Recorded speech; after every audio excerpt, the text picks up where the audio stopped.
نماز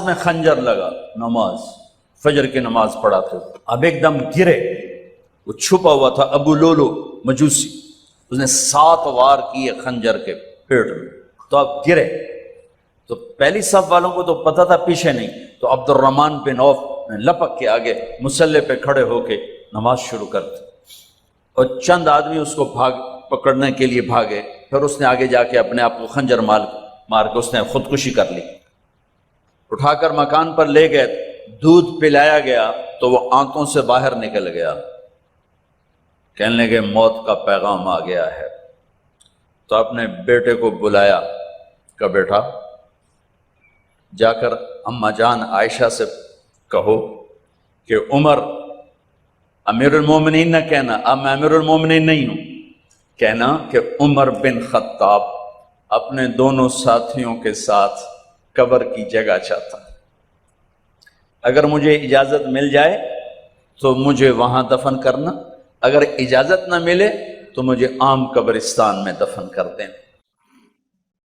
عبداللہ بن عمر تشریف لے گئے تو اماں عائشہ بیٹھی رو رہی تھی، کہ اماں جان میرا باپ عمر بن خطاب اجازت چاہتا ہے قبر کی اپنے دونوں ساتھیوں کے ساتھ، تو حضرت عائشہ رضی اللہ تعالیٰ عنہ رونے لگی، پہلے بھی رو رہی تھی، کہا عبداللہ یہ جگہ تو میں نے اپنے لیے رکھی ہوئی تھی کہ میں اپنے خامند اور باپ کے ساتھ میں بھی ایک کونے میں سو جاؤں گی، لیکن اگر عمر کی خواہش ہے تو اس جگہ کا عمر مجھ سے زیادہ حقدار۔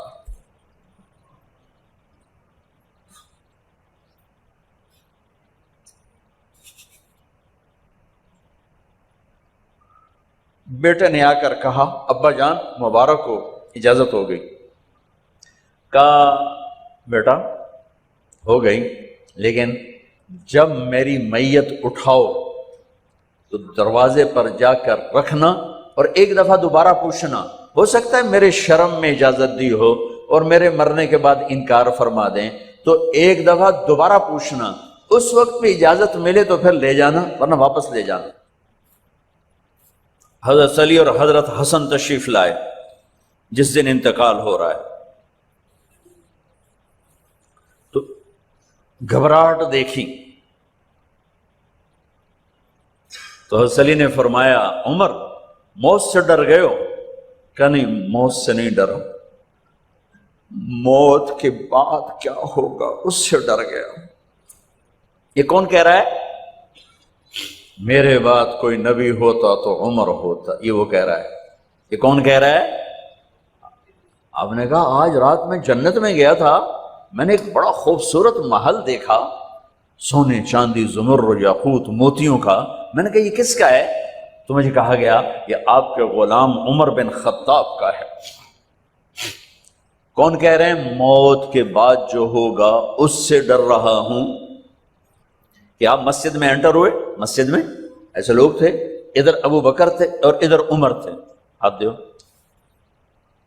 آپ نے یوں ہاتھ پکڑ لیے دونوں کے، ایسے ہاتھ پکڑ لیے، ادھر ابو بکر ادھر عمر، کہا مجھے دیکھ رہے ہو؟ کہا جی، کہا قیامت کے دن میں ایسے اٹھوں گا کہ میرے ادھر ابو بکر ہوگا اور ادھر میرے عمر ہوگا۔ یہ عمر کہہ رہے ہیں موت سے نہیں ڈرا ہوں، موت کے بعد کیا ہوگا اس پہ ڈر رہا ہوں۔ تو حضرت علی نے فرمایا کیوں ڈرتے ہو؟ میں گواہی دیتا ہوں، میں نے کئی دفعہ اللہ کے محبوب سے سنا کہ جنت کے بڑی عمر کے، ایک تو نا جنت کے نوجوانوں کے سردار وہ تو حسن حسین ہیں، میں نے کتنی دفعہ سنا اللہ کے نبی سے کہ جنت میں بڑی عمر کے لوگوں کے سردار ہیں ابو بکر اور عمر۔ تو آپ نے کہا قیامت کے دن گواہی دو گے؟ آپ نے کہا، حضرت علی نے کہا میں بھی گواہی دوں گا، میرا بیٹا حسن بھی گواہی دے گا۔ وہ حضرات تشریف لے گئے تو موت کی آہٹ کو محسوس کیا تو بیٹے کی گود میں سر تھا عبداللہ بن عمر کا، بیٹا مجھے زمین پہ لٹا، انہوں نے یہاں سے ہٹا کر یہاں سر رکھ دیا، وہ حق سنا نہیں کیا کہہ رہا ہوں، زمین پہ ڈال دیں۔ ان کا جی نہیں چاہ رہا تھا کہ کیا کہہ رہا ہوں، زمین پہ ڈالو۔ انہیں آگے کر دے، وہ پیچھے اٹھ، اپنا چہرہ مٹی میں یوں رکھ لیا اور مٹی میں منہ ملنے لگے ایسے، اور کہہ رہا ہے ویل ویل لک یا عمر ان لم یغفر لک عمر ان لم یغفر لک ربک، اے عمر اگر تیرے رب نے آج تجھے معاف نہ کی تو تو ہلاک ہو۔ ویل لک ولأمک ویل لک ولأمک یا عمر ان لم یغفر لک ربک، عمر اگر آج تجھے اللہ نے معاف نہ کی تو تو ہلاک ہو۔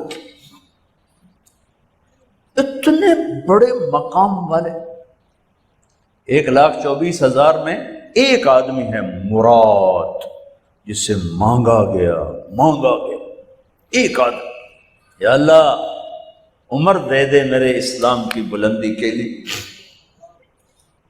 وہ کہہ رہے ہیں ویل لک یا عمر ان لم یغفر لک رب،